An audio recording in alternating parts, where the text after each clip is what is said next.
Hey, West Side.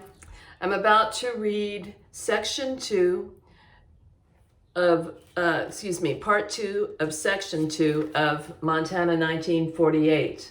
And in the book that I'm using, I'm starting from the bottom of page 63.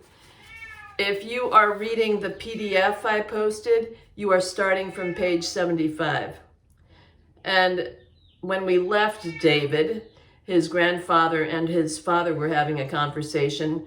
The father, the sheriff, had not broached the topic of Frank sexually abusing Indian girls and women, but the grandfather, who is pretty gross and disgusting in his expression, had said something about how he wanted more grandchildren and he wanted them to be white because he already knew about his son messing around with Indian girls. And of course, he didn't think much of it. So a depiction of a pretty disgusting, powerful, racist man. Is that my opinion? Yes, it is. And let's go to the bottom of page 63 or of 75 if you're reading the PDF. And going to hear something about the background of David's family. Neither my father nor my uncle married women from Bent Rock or from Montana for that matter. That was probably another reason for people to resent the Haydens. I could imagine someone from town saying, "Weren't any of the local girls good enough for the Hayden boys?" My mother, as I mentioned, was from North Dakota, and Gloria, Uncle Frank's wife, was from Minnesota. My father met my mother while he was in law school, and Frank met Gloria while he was in medical school at the University of Minnesota. My parents were married soon after they met. Frank and Gloria, however, had an on-again, off-again romance for years. They were finally married in Minneapolis, Gloria's hometown. This was during the war, and Frank was home on leave. The wedding took place right after Christmas, and it was a small, quiet affair with only a few friends and family in attendance. Grandfather paid for all of us to travel by train to the wedding and to stay in a hotel in Minneapolis. It was the first time I was on a train and the first time I stayed in a hotel. The night before the wedding, my father, grandfather, Uncle Frank, an old college friend of his, and two of Gloria's brothers went out together for Frank's bachelor party. They didn't return to the hotel until quite late. I was already asleep, but I woke up when my father came in. He was drunk, which made another first for me. I had never seen my father take more than one drink. I lay quietly in bed while my mother helped my father undress. She also tried to keep him quiet, but it was no use. He was too drunk and too excited to keep his voice low. "You should have seen it, Gail," he said. "By God, it was something. This Minneapolis big shot, this city boy wouldn't let up. Kept saying to Pop, 'Mighty fine boots. Mighty fine. Just hope you're not tracking in any cow shit with those boots.' Wouldn't stop." "Shh. Watch your language. David can hear you." "Just reporting, that's all. Just saying how it was." And finally Pop says, "You don't let up. I'm going to stick one of these boots up your ass. Then I'm going to track your shit all over this bar." "Oh, Wesley!" He laughed. Giggled would be more accurate. "I've got to say what happened, don't I? This city fella thinks he's heard enough. He plops his hat down on the bar, takes off his glasses, and sets them down too.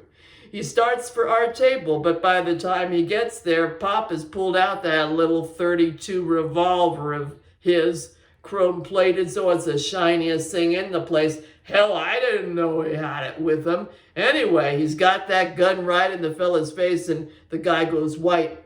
He's just as white as a sheet.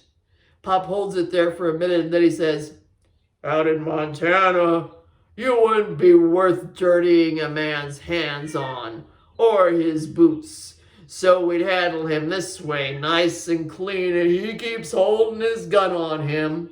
I thought maybe I should say something, but Frank reaches over and puts his hand on my arm.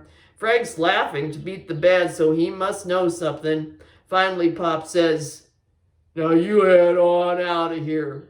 And you better hope the snow covers your tracks, because I'm going to finish this whiskey and then I'm coming after you. By God, Gale, you should have seen that fella hightail it out of there." Left without his hat and glasses, and Pop just sits back down and finishes his whiskey.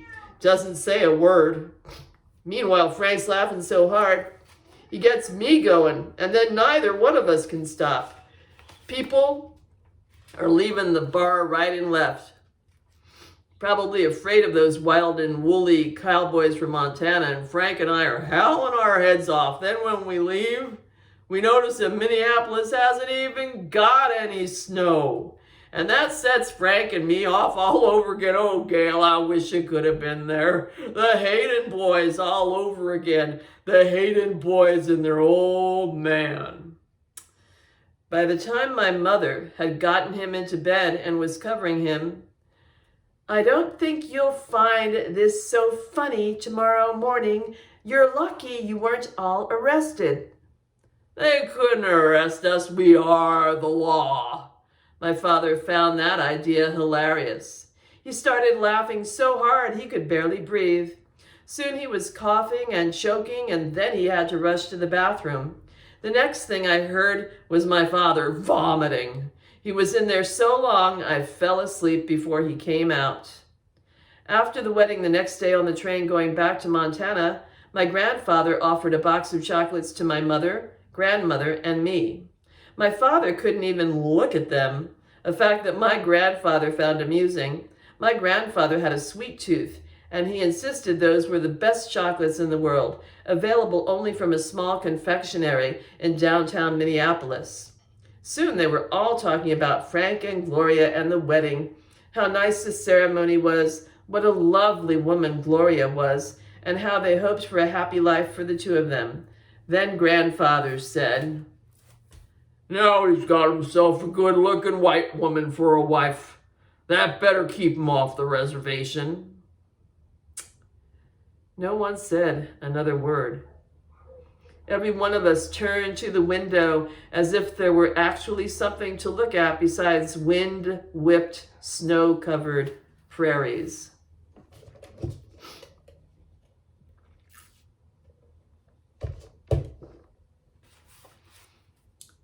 At dinner, I sat between my grandmother and Aunt Gloria. My grandmother, a thin, nervous woman who seldom spoke when my grandfather was present, concentrated during the meal on cutting her ham into small, perfect triangles before she ate them. Whenever she passed a dish to me, she asked quietly, "Do you like this, David?" And her question seemed so eager and pathetic that I said yes to everything. As a result, my plate was piled high with sweet potatoes and cooked carrots and sliced tomatoes and cottage cheese and kidney beans and cornbread and ham. And I had no appetite. Aunt Gloria chattered throughout the meal. She talked about the weather and the price of milk. She talked about how even though the war had been over for 3 years, she still felt funny about throwing out a tin can. She taught first grade, and she talked about how she was going to make little construction paper Indian headbands for all her students, with their names on the feathers. She talked about her little brother who was in college in Missoula, and who told her how the XGIs pushed the professors around. I loved Aunt Gloria. She was sweet and beautiful and good to me. Yet that day I couldn't bear to look at her. How could she act normal, I wondered, when she was married to Uncle Frank? How could she not know? Those were the cleanest thoughts I had. The ones I tried to suppress went something like this. Why would Uncle Frank want another woman when he had a wife like Gloria? And this line of thought was nudged along by my own desire. I thought Aunt Gloria was more than pretty. A year earlier, I had stayed with Frank and Gloria when my parents were in Helena for a law enforcement convention. I usually stayed home with Marie or with my grandparents at their ranch when my parents were out of town. But during that time, Marie was doing something with her family, and grandmother was recovering from gallbladder surgery. While my parents were gone, I came down with a case of tonsillitis, as I frequently did as a child. Uncle Frank gave me a shot of penicillin, and Aunt Gloria took better care of me than my own mother. She made me chicken soup and jello.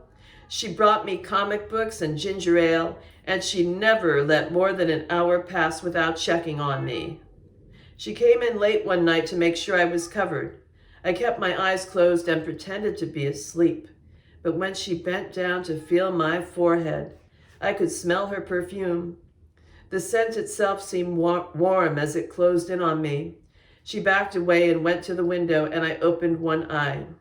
She was wearing just the top of a pair of pajamas, and as she stood there before the window, just enough light came in from a street lamp to silhouette her breast perfectly. I closed my eyes again, out of both shame and fear of being caught looking. From the doorway, Uncle Frank's whisper, "Is he asleep?" "Shh!" Aunt Gloria whispered back, "Yes." She tiptoed out of the room. In the hall, Uncle Frank said aloud, "So is this what it's like to have kids? Damn." Before long, I heard them through the wall in their own bedroom. Their bed springs squeaked rhythmically. I thought I could hear breathing, a sound spreading through the house, as if it were more than a sound, as if it were a presence, like perfume, like darkness itself. Later, I heard them in the bathroom together. I couldn't make out anything they said, but that didn't matter. By then, I was concentrating on only one thing, one more reason to envy Uncle Frank. It was a shame again that Sunday that kept me looking from Aunt Gloria during our meal. And the day had one more similarity to that night. As Gloria leaned toward me to take a plate of tomatoes from grandmother, I smelled my aunt's perfume again, but the lush, sweet floral scent so out of place in that rough timbered room and among all those odors of food did not excite me this time. This time it made me so sad I wanted to cry. As soon as the meal was over, I asked if I could be excused to go writing. My parents gave me permission so quickly, I wondered if they were planning to bring up the accusations against Uncle Frank as soon as I was out of the house. No, not in front of grandmother. My father might have said something to grandfather, but they would have gone to any extreme to keep that from grandmother. It was often said that she was nervous, a term that did not merely mean, as it does when it is applied to someone today, that she fidgeted, bit her nails, or worried too much. Though she did all three.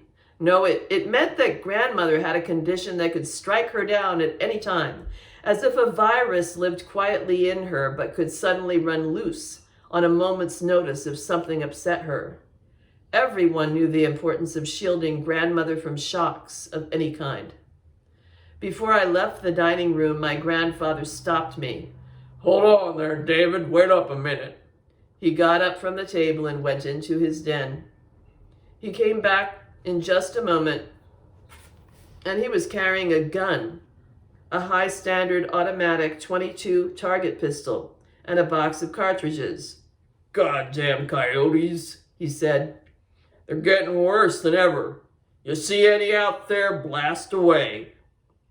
Like almost every kid in Montana, I had my own little arsenal, a .22 for plinking at prairie dogs and snakes, a .410 gauge shotgun for hunting pheasant, grouse, ducks, and geese, and a .30-30 for hunting deer, but in my case, all were single shot. My father believed there was nothing worse than sloppy marksmanship and wasting ammunition. Having only one shot was a great incentive for learning, to make that shot count. The theory was a good one, but it did not prove out in my case. I was never a very good shot, but I was awfully quick at reloading.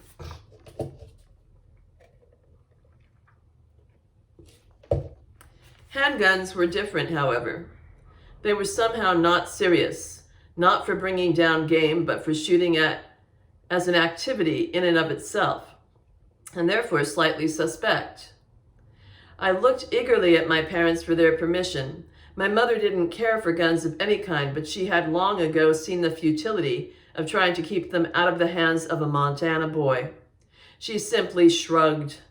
My father might have been troubled by my having both the pistol and a gun that could burn so much ammunition, but he only said, "Coyotes, just coyotes." I took the gun and shells from my grandfather and walked slowly out of the house, but once I was outside, I ran to the stable.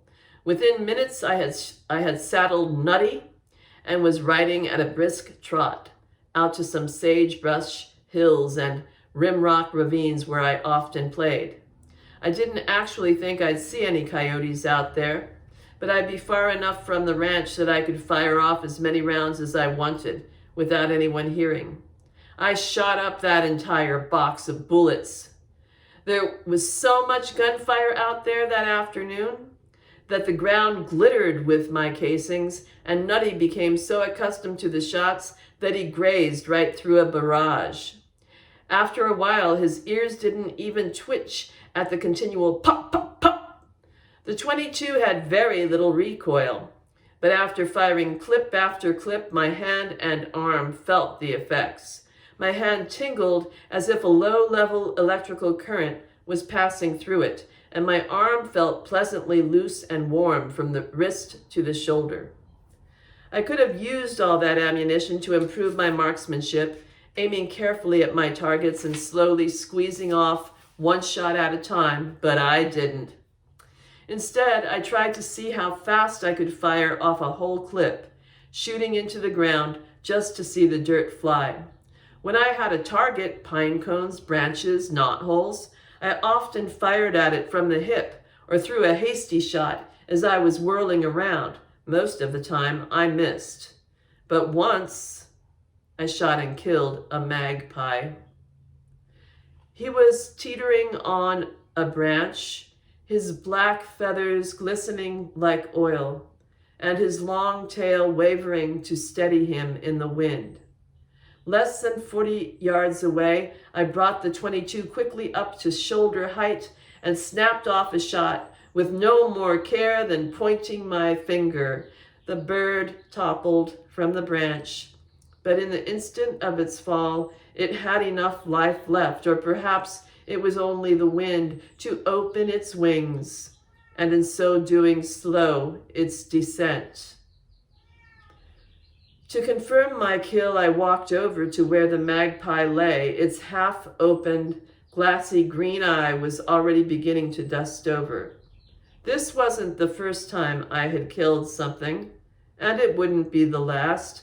And I felt the way I often did, that extraordinary mixture of power and sadness, exhilaration and fear. But there was something new. I felt strangely calm, as if I had been in a state of high agitation, but had now come down. My pulse returned to normal, my breathing slowed, my vision cleared. I needed that, I thought. I hadn't even known it, but I needed to kill something. The events, the discoveries, the secrets of the past few days, Marie's illness, Uncle Frank's sins, the tension between my father and mother had excited something in me that wasn't released until I shot a magpie out of a pinyon pine. I felt the way I did when I woke up from an especially disturbing and powerful dream, even as the dream's narrative escaped like trying to hold water in your hand. Its emotion stayed behind.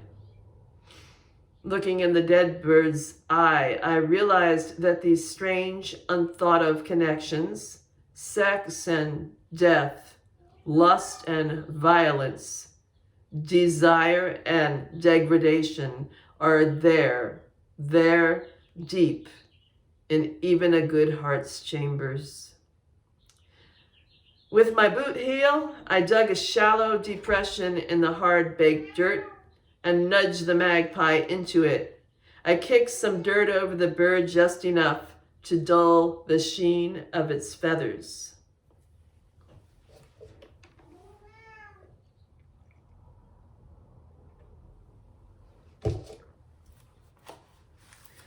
I took a different route back to the ranch, riding slowly along a pine-covered ridge that looked down on McCormick Creek, a stream I sometimes fished. I was scouting for places where the water was high enough to give the trout pools to gather in. Less than a mile from the ranch, where the creek widened and was bordered by an expanse of rocky, sandy beach, on the near side I saw two men.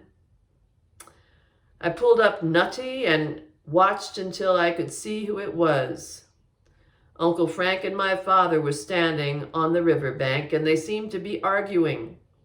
I was too far away to hear what they said, but they were gesturing angrily at each other and speaking over the other's words. It was strange. From that height, I noticed something I had never noticed before. I noticed how the two men were brothers in posture and in attitude.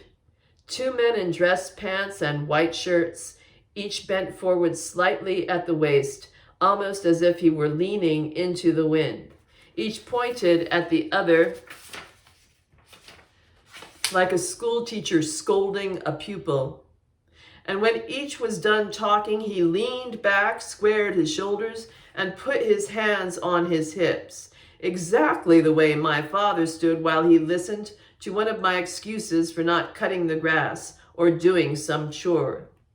I figured my father must have been confronting his brother over Marie's accusations, and I wanted to get closer so I could hear what they were saying. I dismounted and, as quietly as I could, began to weave my way down the hill. About halfway down, the trees thinned, so I had to stop or be seen. I hid behind a thick pine. I still couldn't hear them, but I wasn't sure if it was the distance or the fact that they had lowered their voices. Now they were barely speaking. Uncle Frank was backing away and muttering something. My father picked up a rock, wound up as if he were going to throw it as far as he could, then simply tossed it into the creek. I watched the splash to see if a trout rose to check it out, as they sometimes will. Nothing. I wasn't surprised. You weren't likely to get a trout out in the middle of a shallow creek on a hot day. Then Frank took a sudden step toward my father. Frank's arms were spread wide, beseechingly, yet his movement was so quick it seemed threatening. I still had my grandfather's pistol tucked inside the waistband of my jeans. I took it out, thumbed off the safety, and rested the gun against the stub of a branch. My view of Uncle Frank was unobstructed, and I steadied the sights on his head right in front of his ear. The gun was unloaded, of course, but I wondered at that moment what might happen if it weren't. And my first question wasn't, could I pull the trigger? It was, could I, from that distance, with that weapon, under those conditions, the wind, the slope of the hill, hit my target? Only after I decided probably not. An unfamiliar gun, its small caliber, my poor marksmanship.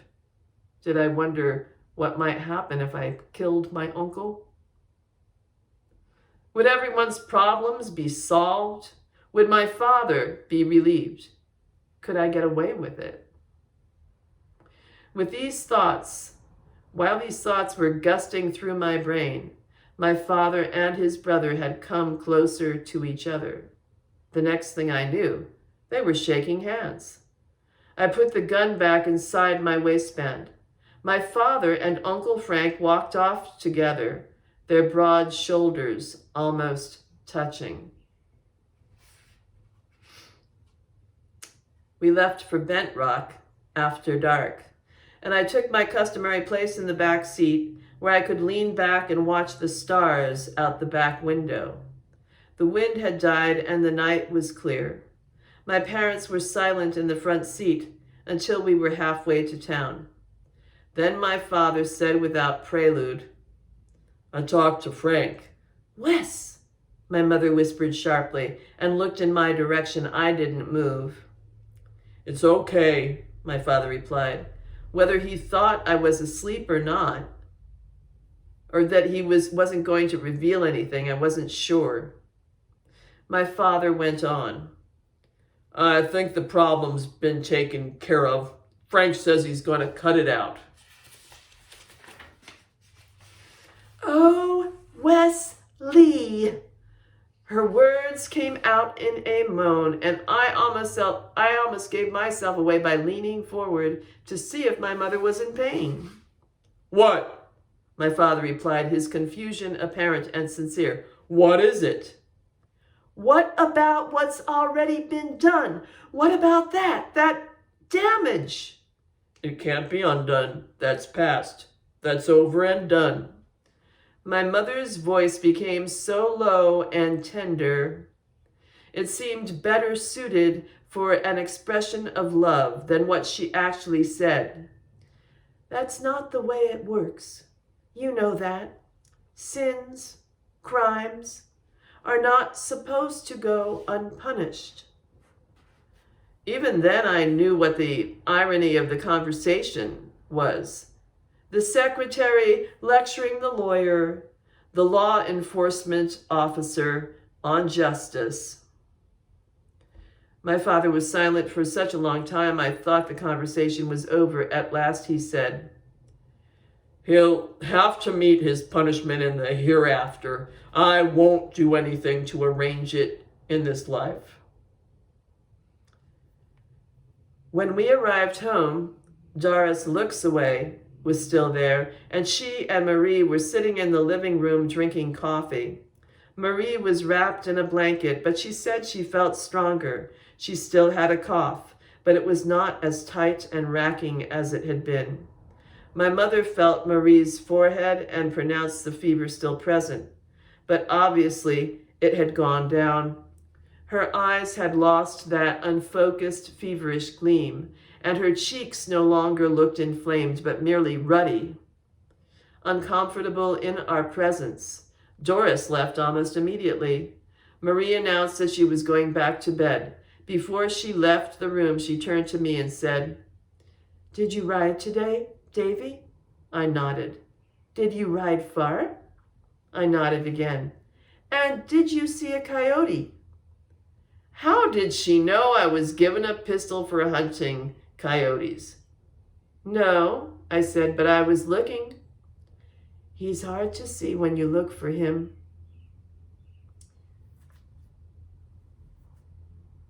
Those were the last words Marie spoke to me. The next day, Monday, August 13th, 1948, Marie Little Soldier was dead. My mother came home from work at 5:15 and found Marie lying dead in her bed. By the time I came home at 6 o'clock, I had spent the day fishing with Georgie Cahill. The hearse, a Buick station wagon from Unset's funeral parlor, was backing out of our driveway and carrying Marie's body away. Uncle Frank's pickup was parked in front of the house. On the courthouse lawn, across the street, stood a few onlookers, and Mr. and Mrs. Grindhall, next door, were on their porch, staring at our house as if it might burst into flames at any second. From somewhere on the block, the steady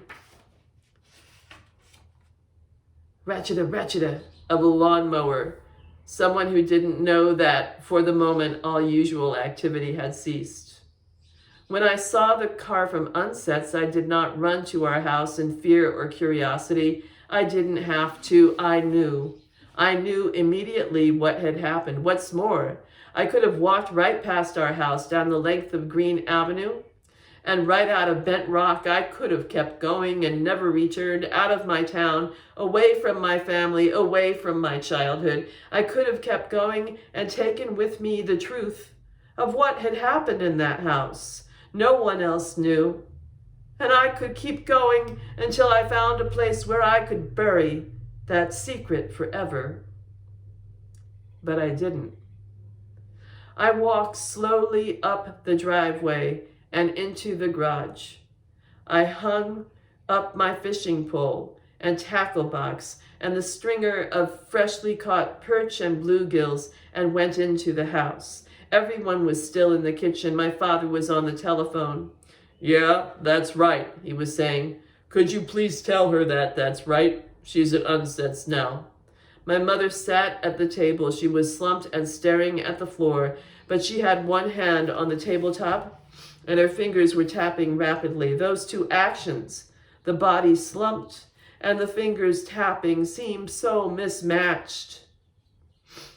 It was as if they belonged to two separate bodies. Uncle Frank leaned over the table, filling out a form of some kind. His medical bag was on the table too. And seeing it there where we ate our meals, I realized how large it was. How if its black mouth opened, it could swallow all the light in the room. The door to Marie's room was partially open, and I saw her bed.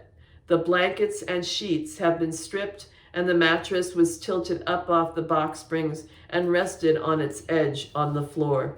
My mother saw me and reached out to me with one arm. The hand with the drumming fingers remained on the table as if her arm was paralyzed. I stepped into my mother's embrace, and as I did, she leaned her head against my torso in a way that made it clear I was the one offering comfort. "It's Marie," she said. "She didn't make it, David." My father hung up the phone, and I looked at him. "She's dead, David. That's what your mother means. Marie died this afternoon." I smelled like fish. That's what I kept thinking. I smelled like fish. And that was the reason I didn't belong in this room. It was that and not the secret I held, the fearful knowledge. The back screen door slammed and Daisy McAuley burst into the kitchen. My God, what is going on here?" My father repeated the words he spoke to me. "Marie's dead, Daisy. She died this afternoon." "Oh, my Lord, oh no. Why, I looked in on her yesterday afternoon. She was doing much better." Uncle Frank finished his form and stood up so straight. He seemed to be at attention. "This happens," he said to Daisy. "Pneumonia patients can have a sudden relapse, their lungs fill quickly, or the heart can fail from the strain of dealing with the disease. And there may have been a pre-existing condition. We don't know. I see this much more often, however, in older patients." I saw the document that Uncle Frank had been filling out. Across the top of it, it said in bold letters, "Mercer County Certificate of Death." "I also have the feeling," Uncle Frank continued, "that she may not have been doing as well as she wanted us to believe. I think the Indian way is to deny illness, to try to push through in the face of it."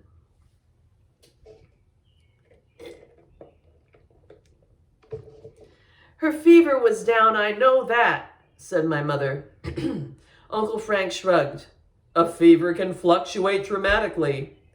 Daisy sunk down so hard onto a kitchen chair that it scraped a few inches across the linoleum. "That poor thing, that poor young thing." "Pneumonia is still a very serious disease," Uncle Frank said sternly. "Very serious. We mustn't lose sight of that." My father stood up by the refrigerator with his back to us. He ran his index finger up and down the woven black basket that covered the motor on top of the refrigerator. I couldn't reach any of Marie's family. No answer at home or at the stepfather's bar. He turned around and I saw that he had been crying. I'm going to drive out there. They have to be notified as soon as possible. What about Ronnie? My mother asked. My father nodded. I'll get in touch with him too, and Doris, but Marie's mother first. She has to be the first. He moved toward the door, car keys in hand. Do you need anything? Excuse me. It was actually a dad talking. Do you need anything? He asked my mother. She shook her head. Just hurry back. I won't take any longer than I have to. This was my chance. I could ride along with my father and when we were alone, tell him what I knew. But my mother still had her arm around me, and until she let it go, it didn't seem right to leave. Besides, he was going to face more grief, and this room held all I could handle. I hadn't realized until that moment how large a part of my father's job this was. When someone's son rolled his pickup on a county highway, or someone's father shot himself climbing over a fence when he was deer hunting, or when some woman's husband dropped dead of a heart attack in a hotel down in Miles City, it was my father's duty to notify the family. Or when a drunk lay down on the tracks right in the path of a great northern freight train, it was my father's job to find out if he had any family. To this day, I cannot hear that phrase, pending notification of next of kin, without thinking that someone out there, someone like my father, is toting around a basket of grief, looking for a doorstep to deposit it on. To think I once believed the hardest part of his job would be the dangerous criminals he might face. Right after my father left, Uncle Frank excused himself, saying he had to look in on Jane Cassidy, who had an unusually severe case of chickenpox. My mother did not get up to see him out. Daisy reached out toward my mother and patted the back of my mother's hand. You took good care of her, said Daisy. That girl got the best care she could get right here in this house. My mother released me and put her hand on top of Daisy's. I could have stayed home from work. I could have looked in on her earlier. Daisy urgently placed her other hand on top of my mother's, so it looked as though they were playing that baby's game of mounding hands, pulling the bottom one out and placing it on top. You don't talk like that, Daisy told my mother. You took good care of that girl, good care. Then Daisy must have seen something in my mother's eyes because she turned to me and said, David, are you hungry? You must be hungry. Why don't you go over to our house and help yourself to pie? I've got fresh blueberry pies on the kitchen table. You go get yourself some before Len eats it all. I didn't move. The next time Daisy spoke, it was not a suggestion, but a command. Go and help yourself to ice cream. Have all you like. Okay, so I'm leaving off page 82 because it takes a long time to upload these things. And when we get back, we will have section 2, part 3 of section 2. Thanks for reading along with me, West Side, and to our friends in Pennsylvania as well. Thanks.